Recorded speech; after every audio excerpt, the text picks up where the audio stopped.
Exposure is the amount of light that is captured in a camera. If the camera is not receiving enough light, the image is underexposed. If the camera is receiving too much light, the image is overexposed. To properly expose an image, one must control three main things: aperture, shutter, and ISO. Aperture refers to the size of the opening within a lens and is measured in f-stops. The lower the f-stop, the bigger the opening, which means the camera is capturing more light and will have a shallower depth of field.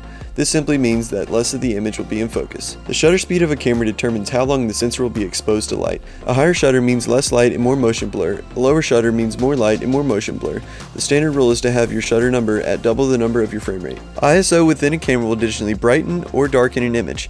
The higher the ISO, the brighter the image. The lower the ISO, the darker the image. However, if ISO is too high, the image will show a lot of noise and make it less usable.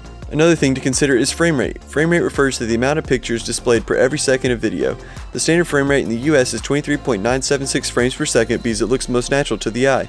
Any frame rate higher than this will allow for slow motion. The final thing to think about is color temperature. Color temperature is a description of the warmth or coolness of a light source, which is measured in Kelvin. To have correct color temperature, one must match the Kelvin from a light with the Kelvin in their camera settings. Two of the most common to remember are 5600 Kelvin for sunlight and 3200 Kelvin for most indoor scenarios. Hey Ethan, what are we doing under? Oh, we're out here testing out some new gear. Right now we're using this boom mic because it's directional and most natural sounding in my voice.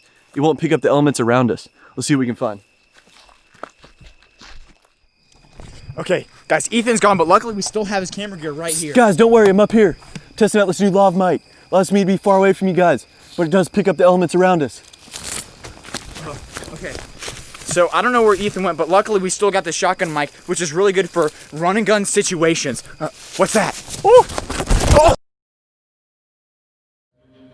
Welcome class, today I'm going to teach you about three-point lighting. That light is the key light. It's your brightest light and main light for the shoot. That light is the fill light. Fills in the shadows casted by the key light. Chip! That light back there is the hair light. Separates me from the background. Chip! Use these lights and you'll have muscles as big as me. Today I'll be talking to you about composition and framing so you can get all the aesthetic shots for your coffee needs. To start off, the rule of thirds is a concept where you divide the frame into an even 3x3 grid and place your subject on these dividing lines. These lines are where your eyes first go to find information in a frame. After you understand this, you can combine it with different types of shots. The wide shot gives your viewer a sense of where your subject is at. A medium shot will help show your subject in more detail while still providing a sense of the environment. A tight shot shows your subject in the most detail and can be used to show other accents of a scene. Use this video knowledge to make coffee look as good as it tastes.